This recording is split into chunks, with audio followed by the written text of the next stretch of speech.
Good morning, ladies and gentlemen, and welcome to day 4 of the eFrames 2020.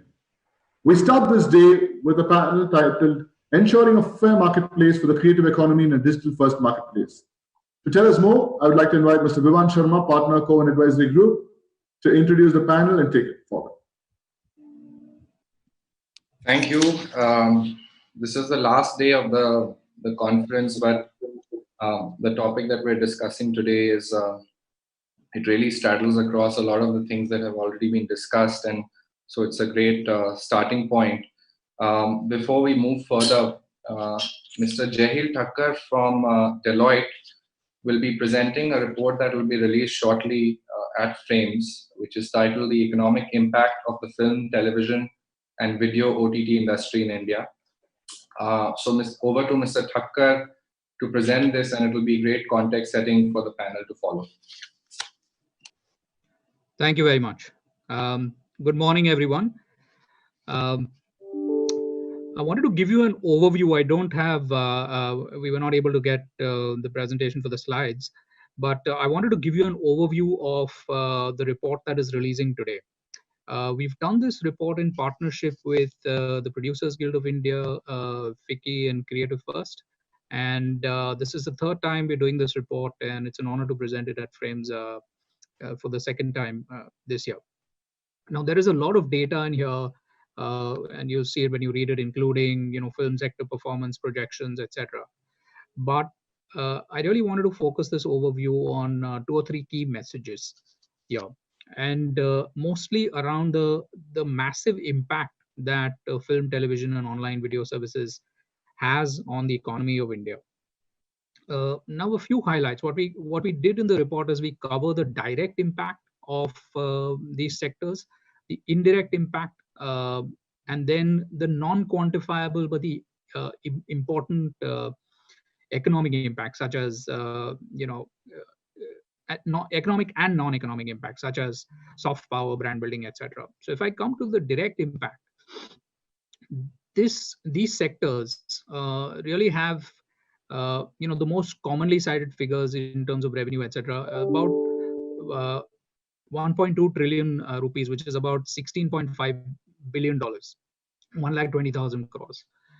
Now, that's the overall revenue impact. Now, we've also in the report cited the total value added, which is the gross value added, EBITDA plus wages plus net direct taxes, which is about 467 billion Indian rupees.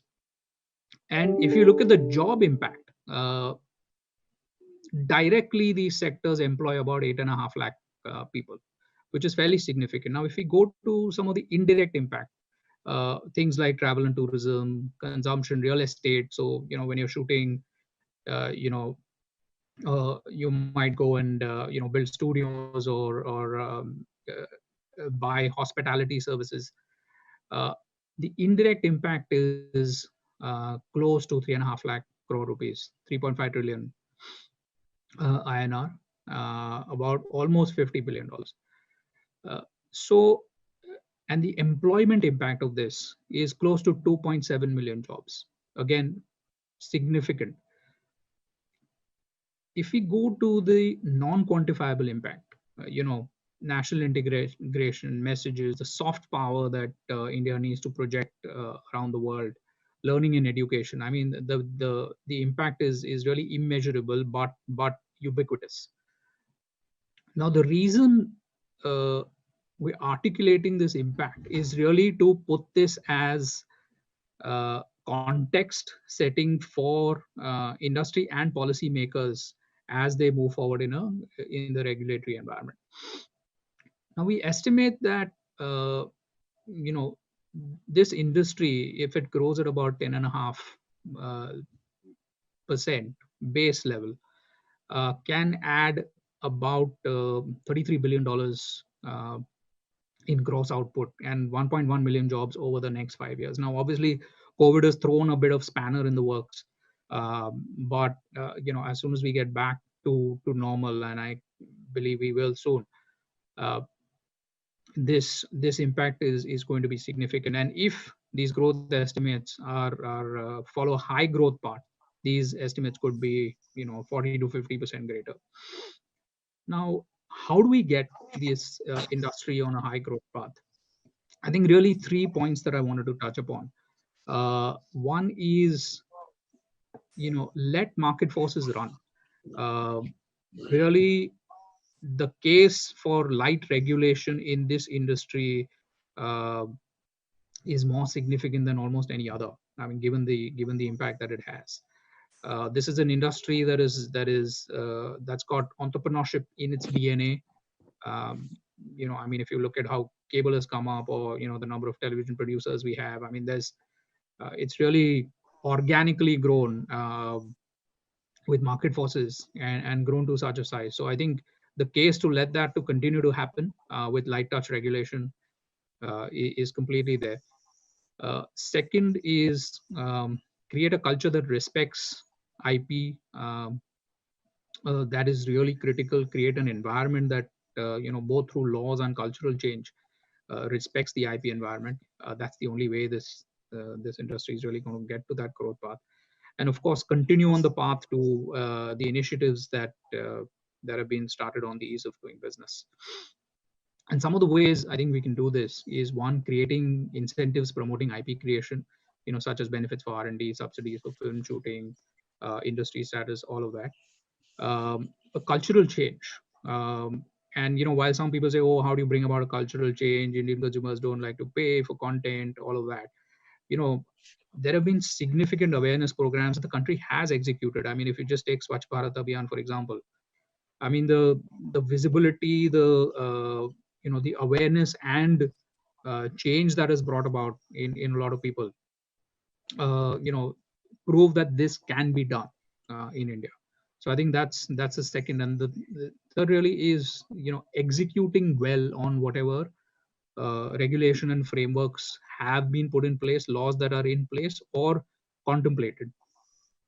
Such as one example is, implementing the 2016 national IPR policy, which has a lot of good stuff in there. We just need to go out and implement it well. So I think putting all this in place will lead this industry to a growth path, and it really accentuate the economic impact that it already makes. Thank you very much.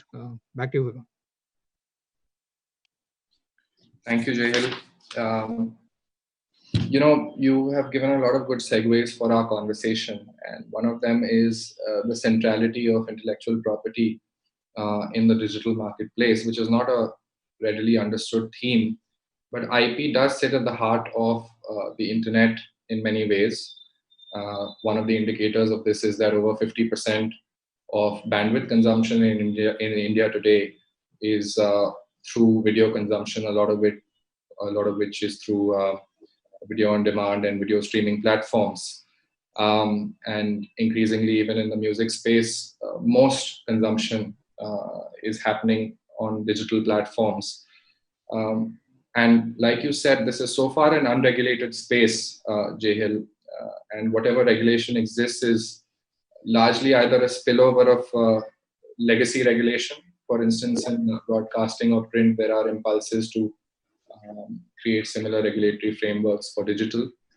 But at the same time, we have an opportunity, and it's a rare opportunity, to create a regulatory framework, a legal regulatory framework with an appropriate design which balances the imperatives of growth, of consumer welfare, of sectoral development. And it's rare to get such greenfield opportunities to redesign or to design in the first place.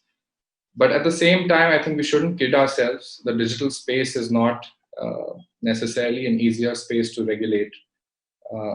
Even though we speak of light touch regulation, that light touch regulation itself will need to be very nuanced. And two examples stand out to me as I was thinking about this theme. One is the kind of complexity we see in intermediaries, those who deliver services to users. And a very, very broad definition of intermediaries in the supply chain from production to consumption would perhaps include everything from cloud servers, where information and data is stored, to the internet service provider, to the telecom service provider, the edge networks, then over to our routers or onto our phones and devices. All of these are in some ways between the production and consumption of content that we consume on the internet. And therefore, it's a very complex supply chain. We experience it very simply and elegantly, but that doesn't mean that there isn't a complicated back end that serves all of this to us. And therefore, when we think of regulation, the second order effects that any regulation has on all of these various intermediaries, and I'm loosely defining the term, is something that we need to consider. And similarly, the state also has a lack of capacity innately to look at these issues. We haven't really built institutions that understand the digital regulatory environment very well.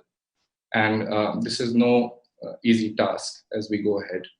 So with that, I'd just like to turn to the first panelist, Mr. Trevor Fernandez, who's a Vice President for Government Affairs in the Asia Pacific region for the Motion Pictures Association, to share his views, which no doubt will be colored by the types of members that the Motion Pictures Association has, which itself is indicative of change, because now, as I understand it, Trevor, you have digital platforms as well who are part of your association. And over to you for your remarks. Yeah, that's correct. Thank you, Vivan. Good morning. And good morning to all my fellow panelists, and thank you for including me in today's discussion.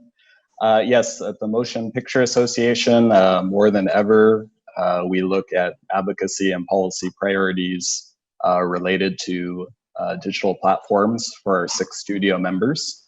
Our members operate in all facets of media and entertainment, and increasingly the VOD and entertainment streaming space is a core part of their business, or potentially exclusively their business. I wanted to help frame today's discussion with some thoughts more specific to the core notion of IPR and copyright, but of course also welcome the broader discussion about the ecosystem in general and some of the themes you've already elaborated on in terms of light touch regulation for our sectors. So just a few minutes of opening remarks. The MPA applauds India for acceding to the WIPO Internet Treaties back in 2018, which has brought its legislation closer in line with international norms for the protection of copyright and related intellectual property rights. Nonetheless, we encourage the government to strive to do more to give better protection to this creative sector. A vibrant content market benefits not only television and movie fans, but also the national economy. The investment and work that goes into producing TV shows and movies helps drive jobs, wages, and trade. And as so well explained by our Deloitte colleague a few minutes ago, per the economic report, which is now being released, this is a major industry, media and entertainment, that drives substantial activity and is now growing faster than ever through the VOD subsector within the industry. Respect for copyright and strong copyright laws together enable content creators to tell their stories, to recoup their investments, and to reinvest in their next projects. Strong copyright and IPR is a virtuous cycle. India can and should create a culture that more fully respects and values IPR. We would absolutely wholeheartedly endorse that point that has been made by Deloitte in the economic contribution report. The ability of content producers and distributors to decide what programming to create, disseminate, and license through strong copyright laws that protect creators and rights holders is what makes the online marketplace so dynamic. And more than ever, strong copyright laws and online enforcement underpin the growth of the digital-first marketplace. The Motion Picture Association will continue to advocate for amendments in India's Copyright Act to comply with the international norms. As I mentioned at the outset, there's always more that can be done. In areas of interest for us include strengthening protection for access control measures, term of protection for copyright, and criminal enforcement against the selling of illegal streaming devices and apps, as well as enforcement in general against infringing and piracy websites. We separately continue to encourage amendments to the Cinematograph Act to help better fight criminal camcord piracy or source piracy that emanates from India's movie theaters, which is likewise a key method by which film content ends up in the online piracy ecosystem. And with those opening remarks, look forward to contributing to this morning's conversation. Thank you. Thank you, Trevor, and also thank you for keeping with the time. Since it's a 60-minute session, I may have to cut short remarks that exceed 4 minutes in the interest of at least 2 or 3 rounds of discussion. If I can turn to Ms. Deepthi Kotak, who's the Chief Legal Officer for Media and Entertainment at Reliance Industries and Jio Studios. Ms. Kotak, you have a difficult role as a platform which is a multifunctional, all-encompassing platform in some sense, to also craft a view on the future of intellectual property, because platforms, more than any other intermediaries in a sense, have to balance the incentives for creation of content as well as the protection of content. So the access and protection imperatives need to be balanced, and I was just wondering how you look at the space of intellectual property as a platform. Thank you, Vivan. Good morning to everyone. Good morning to my fellow participants also. And thank you to Vicky for giving us this opportunity to be part of this session. Yeah, so just to add to what even Trevor said, even as a platform, as Vivan you said, that it's a difficult role as a platform, because we are also creating IP and we are also distributing our own IP and third-party IP. So the role is quite dual in that sense. So of course, giving a fair share to IP owners becomes also an important aspect when we are doing the contracts with them from legal perspective. Also from distribution perspective, we have to also ensure that whatever content we are distributing, either in right now because of COVID, of course, we are not in theaters and we are more in homes. And in fact, you will be surprised, or I'm sure you will know that there is an 80% surge in subscriber base for buying all the OTT apps. So that has really given a good opportunity to all the OTT players. As a platform, of course, it becomes a dual role, as I said. It also becomes very difficult for us to ensure that there is no, because there is rampant piracy, though there are a lot of mechanisms which are there, geo-blocking, watermarking, fingerprinting. But as you know that there are these pirates who keep on finding different ways to actually break this piracy chain and keep on doing what they do. Also, as a platform, we are also an intermediary, as you briefly touched upon initially in your remarks. As an intermediary, it also becomes very important and critical aspect because we are not broadcasting, and we are also doing a broadcast simultaneously. So there's a difference between broadcast and simulcast. So the responsibility as a platform also becomes double fold in that sense, because to ensure that there is no piracy, there is no third party infringement at all, and also from the point of view that for future, how do we ensure that there is no level playing field, we have to ensure that level playing field is given to all the IP owners. This is my first remarks, Vivan. Thank you, Deepthi. That was extremely succinct and to the point. And this does give me opportunity to come back to you very soon. If I can turn to Mr. Anil Lale, who's the General Counsel for Viacom 18. Of course, we all associate Viacom with the TV sector, Mr. Lale. And now with Voot and other services, you've also ventured online. And therefore, it would be interesting to know your perspective, which would always obviously also be a dual one, because you straddle two ecosystems, a legacy ecosystem and a new ecosystem. And in the legacy ecosystem of TV, you have dealt with issues around licensing and administration of copyright. And the digital ecosystem is ostensibly supposed to make this process hyper efficient. You have changes to laws being affected everywhere in the world that seek to ensure that the digital space remains at least as efficient as the traditional space, if not more.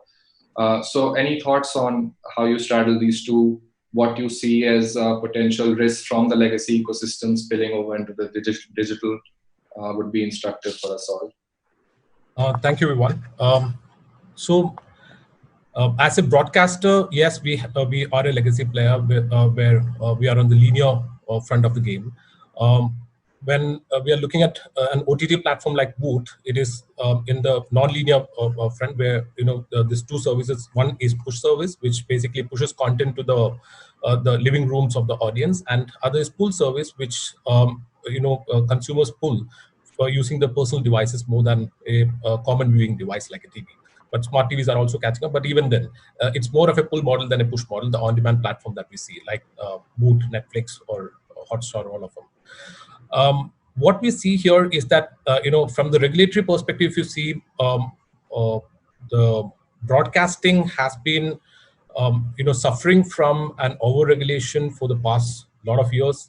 And with the latest, the new tariff order and the latest amendments, we can see that, the kind of regulations that has been put has completely taken away the right of contracting even from the broadcasters, and price regulations and all is actually acting as a death nail to niche channels. So earlier, the cross-subsidizing model of bouquet, by providing bouquets and all, it used to be a model where the subscriber receives everything and can taste everything. But right now, with the new tariff order, where the severe restrictions have been put on how the bouquets work and all, it has become a very big issue for broadcasters, and we will slowly witness the death of niche channels like maybe English language channels, and AXN has already shut down. So these are examples that we are going to see in the near future. And on the digital space, if you look at it, on the regulatory front, it is still a good approach the government has taken till now, wherein they are promoting self-regulation till now, and we'll have to wait and watch how it is going to happen. And the self-regulation that has happened till now, and the creative freedom that has been given to the digital platform, has seen the platform surge in an unprecedented manner, and it's been very successful. I mean, and at the same time, the pricing and everything is controlled by the market itself. It is much cheaper to access content right now across platforms, even from a Netflix to Hotstar. It is, the kind of content that you receive is much much better if you look at it, the kind of content that we receive through OTT platforms. But that is also because of the regulations not interfering with the business of digital. However, I'm just taking a step aside from the regulation perspective and into the copyright framework. If you look at the copyright framework, it is still way behind to catch up with the technological advancement that has happened as far as digital is concerned. Digital has evolved evolved into a pull model and an OTT model of Netflix and all. And while Netflix and everything was evolving, digital again transformed into another model of a TikTok and a Facebook, where snacky content is being delivered.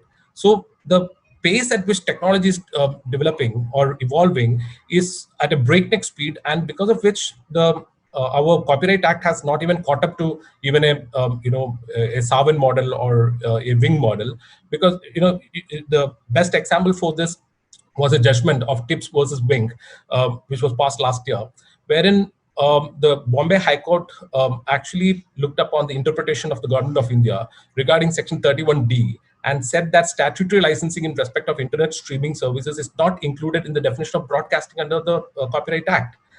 Wherein Government of India specifically by an office memo said that it is included.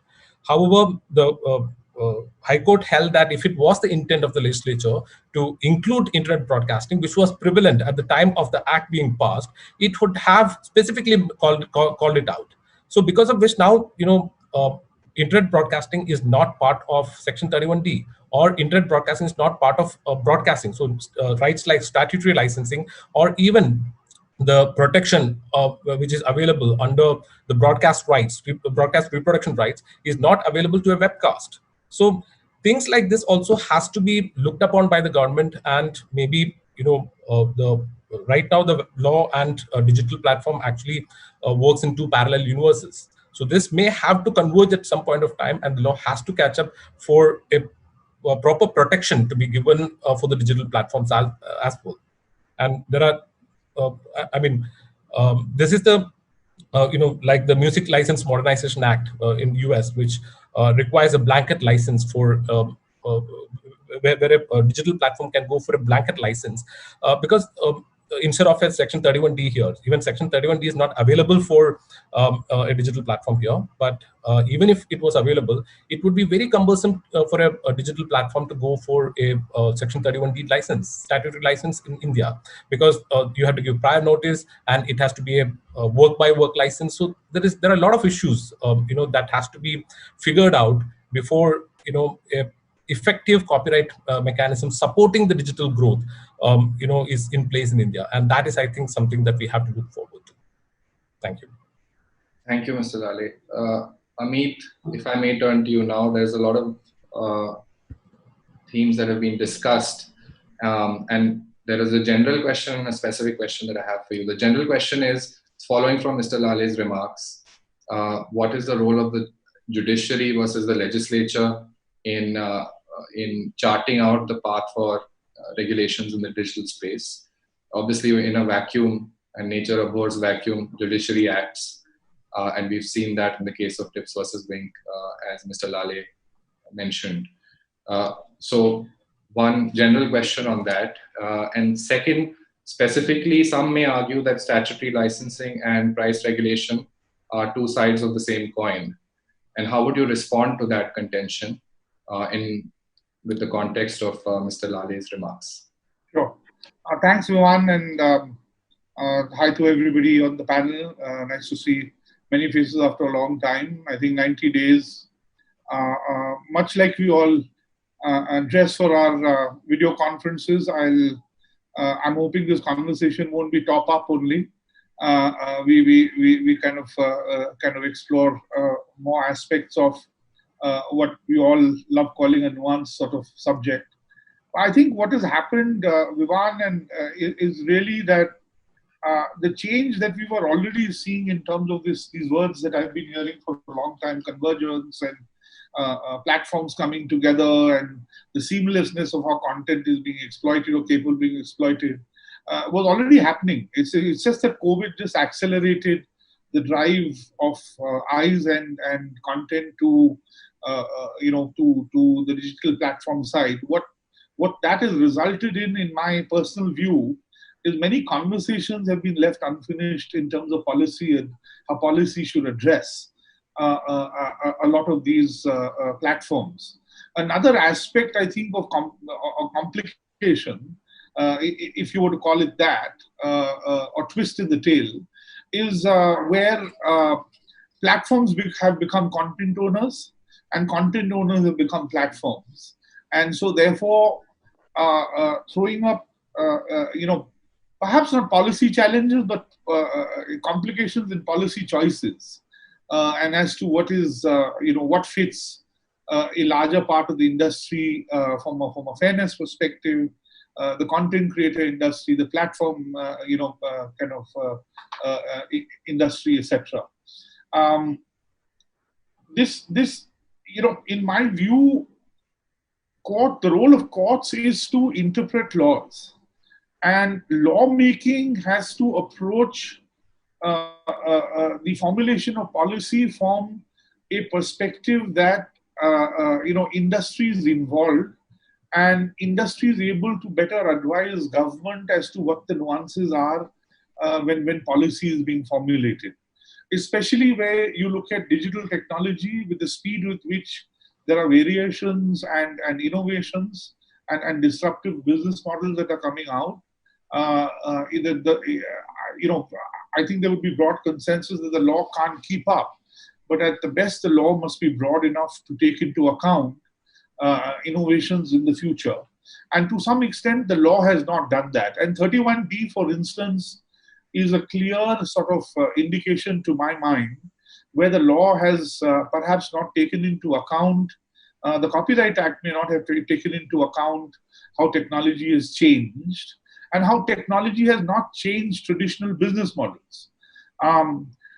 Statutory licensing as a rule was provided in favor of broadcast mediums, and broadcast mediums being push mediums, which had pre-curated playlists and which had a non-stop stream of content that was disseminated and made available for people to receive.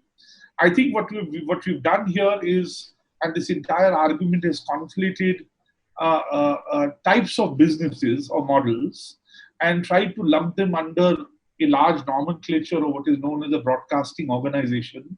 And I think that entire complication or confusion starts from there. Forget about whether the legislator intended or did not intend to include anybody or not included anybody. After all, the law is that updating construction or positive construction can take into account future business models as long as they are within the four corners of the law. The fact is, broadcasting organizations are a regulated body. We are well aware of television and radio, how heavily they are regulated, whereas OTT platforms, which curate music lists and make them available for users to download or stream, are not regulated. So that logic starts from there. The intention, clearly in my mind, was to regulate broadcasting organizations in the nature of traditional radio or television. Now, you could argue that that television matrix has now gone and extended to, say, IPTV. You could argue that radio, in terms of a single stream, has gone and extended as a digital radio station.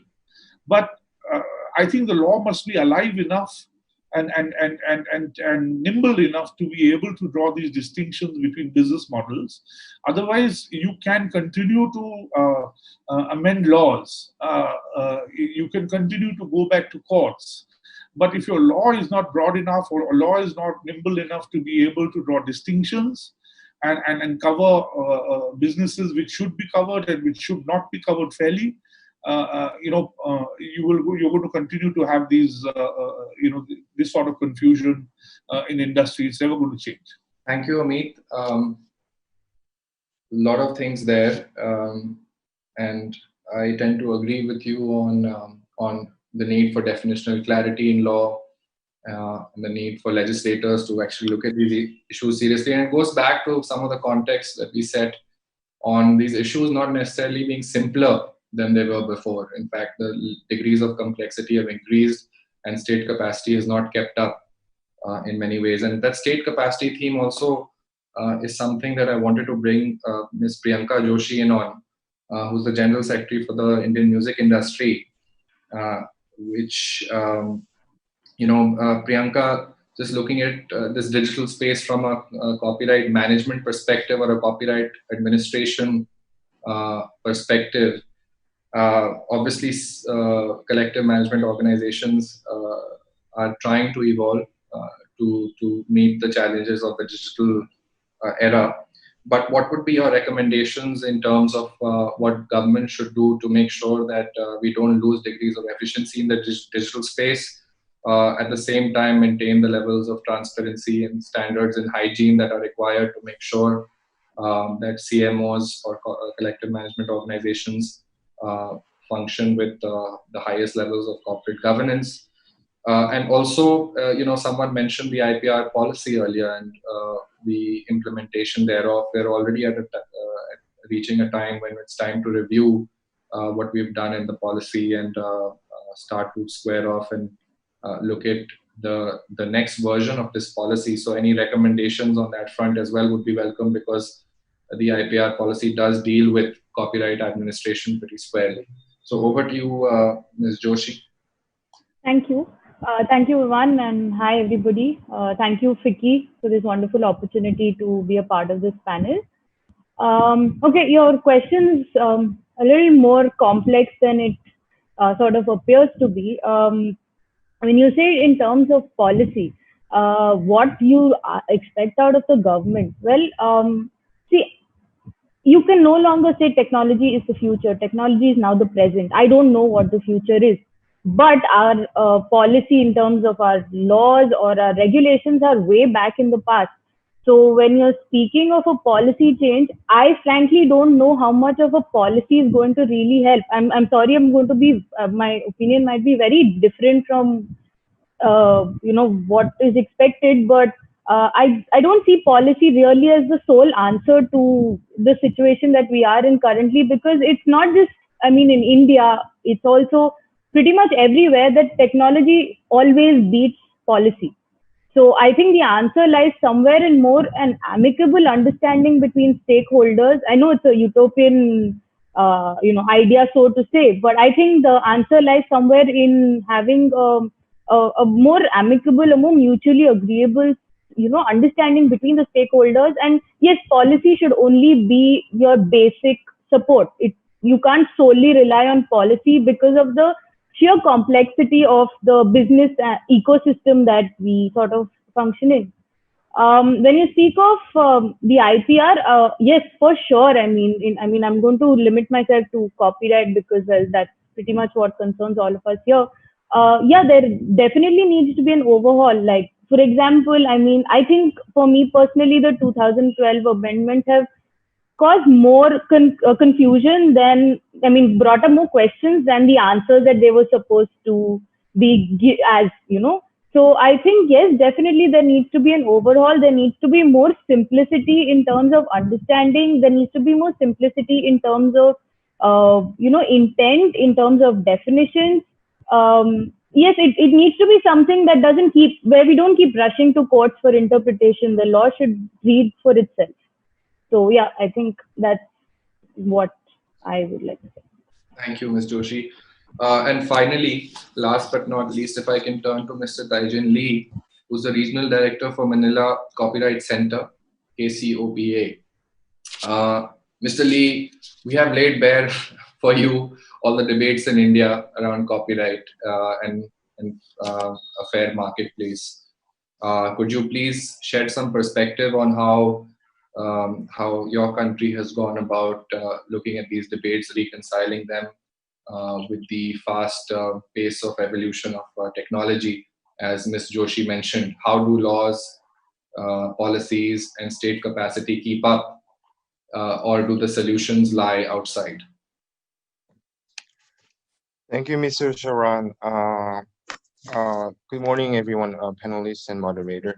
I would like to start by a short introduction of my company. KOPA is a Korea Copyright Protection Agency, and it's a government-affiliated institution under the Republic of Korea's Ministry of Culture, Sports, and Tourism. But the fact is that we're not government nor private.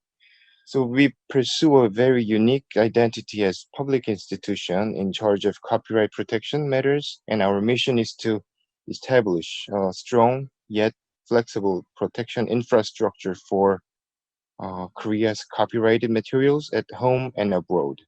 So to fulfill our mission, KOPA is working closely with relevant agencies in both domestic and international arena in order to conduct systematic and effective copyright protection measures.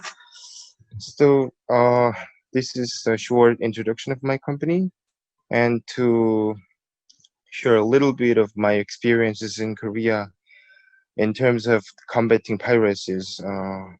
I'd like to start by showing some statistics. According to the annual report of our company for the year 2017, the number of people who have consumed unlicensed content amount to 40.4% of the Korea's whole population, which is roughly about 55 millions. The reason why we have this percentage is because I think the penetration rate of the internet in Korea as of January 2020 stands at 96%, and the average speed of the internet connection is almost 30 million bits per second. So conventionally, the responsibility to protect content may fall on its creators and the distributor contracted with the creators. But as the development of technology has made creative industry contribute more to nation's economy, and the impact of the COVID-19 may change the way people consume content more at home and the length of time to consume online entertainment content increase, we may question if the government can intervene in copyright protection more actively. Because the matter of copyright protection has become borderless and it is almost impossible for one single content distribution company to use all the resources to protect the copyright. So finally, to ensure fairness in marketplace, we basically need a system that brings government and the content industry to the table and to deal with this complexity of the problem. Do I have more minutes or? You have more time in case you need to state something else. Thank you. So well, from my experiences, the lack of fairness has to do with the copyright privacy, and it comes from the lack of system, and the system does not efficiently and effectively protect the interest of creators. The system that I mentioned here referred to a multi-stakeholders committee that can express where the participants can express the problem in reality, and the policymakers are there to fix it, to hear the voice of it. So, for example, an individual creator, unless he or she is affiliated with a collective management organization, will hardly find any resources to protect the works. So, in this regard, a lack of system that will allow the creative industry to express their reality and the policymakers to listen to that voice, the vulnerability will not be able to be relieved. So in Korea, 2018, we have launched a joint intergovernment industry task force meeting that consists of the competent government authorities, including some telecommunication companies with some other public institution that mainly deals with the regulations and the copyright protection, such as COPA. So we had so many problems to face. For example, when copyright piracy happens, we would okay, when we wanted to block a website, when we try to block a website, it was circumvented by HTTPS protocol and VPN, and when we conducted criminal investigation, the suspect would not leave any trace by using cryptocurrency, cloned phones, and false name accounts. And when suspects are arrested and indicted, and they would just end up in paying monetary penalty only. So finally, when sometimes we try to run a campaign to raise public awareness, we would face an opposition from the civic groups.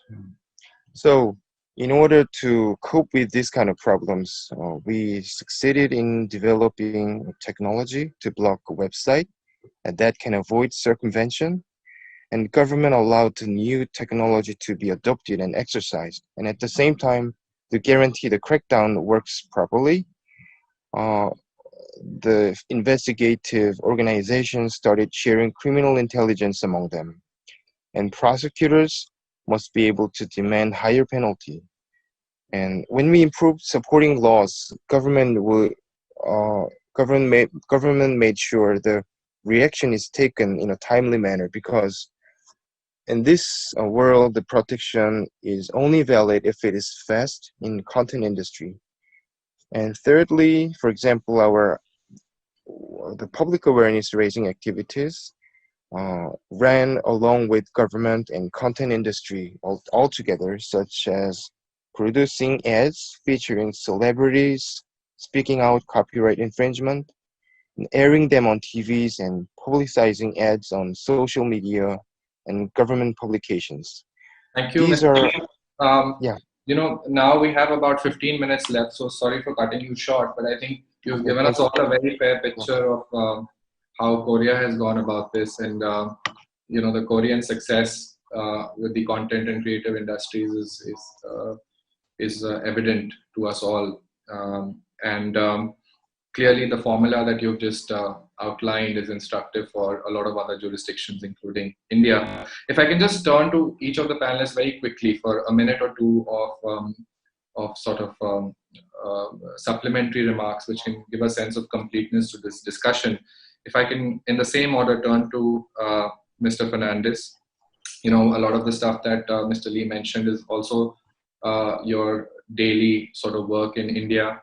It involves cooperation, sort of multi-stakeholder cooperation between government, private sector, and specialist agencies. But how do you get around challenges like encrypted messaging services and cryptocurrency as a means of exchange? And how do you balance that against sort of overbroad measures that may have pushback from civil society or free speech activists? Sure. Well, interestingly, Vivan, a lot of what you describe, digital piracy in a sense becomes a subset of much larger challenges that the Indian government is seeking to tackle in terms of social media, encrypted communications, cryptocurrencies, privacy or lack thereof of digital communications. These are all broad global conversations. But one thing we know is that, as has been made quite clear in the panel, the pace of technological change tends to outpace policy development. And that's not something that's unique to our industries.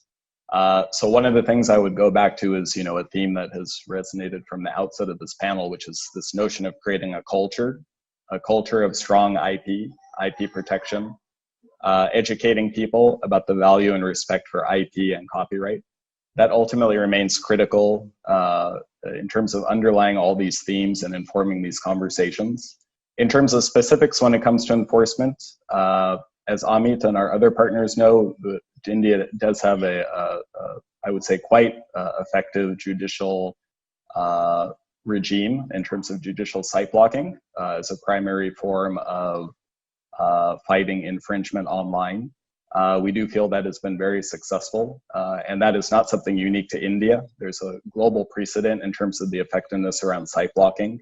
And we feel that that's a regime that has helped to effectively balance, interests of protecting the rights of copyright owners and their investments and the time and the equity that they've put into it versus balancing, freedom of expression, freedom of creativity, etc., freedom of speech for that matter. But yeah, I think to go back to your original point, what's interesting is these are broader issues than just about digital piracy. And we know in particular, these have been very hot button topics in India recently, such as, for example, encryption of WhatsApp communications.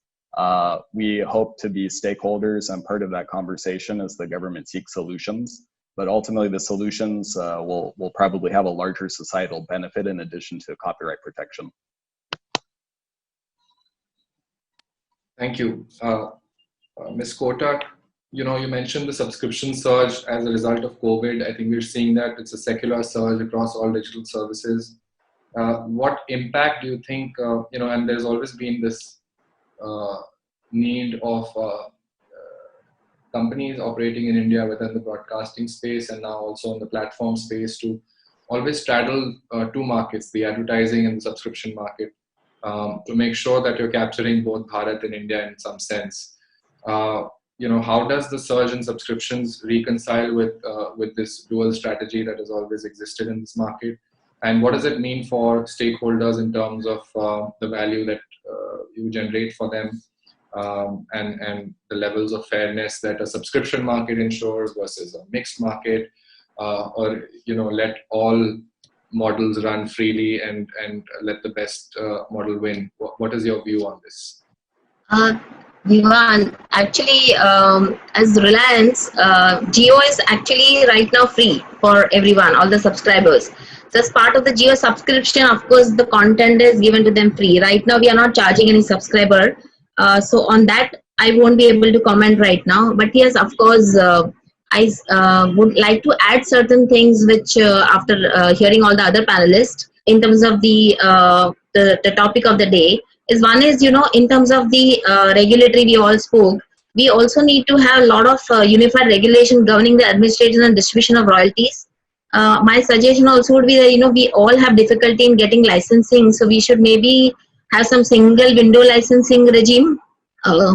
Subscription versus advertising, see again, television versus OTT is very different. So if I want to watch personally something, I don't like those ads coming in between. So I would want to pay a premium for it and watch it ad free. So from that perspective, I would say that maybe subscription is a better way rather than having an ad for OTT space versus television, because television also has those HD feeds where you can watch your content without ads or limited ads.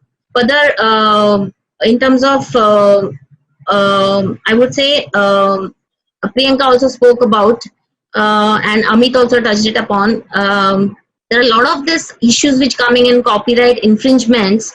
So we want to run to courts for interpretation of it. But rather than doing that, I think it's important that all the people who are who have level playing field, come together, talk it out, do settlements, rather than just going to courts for everything, because courts anyway we know have so much backlog to clear. So it would be good that we don't run to courts for anything.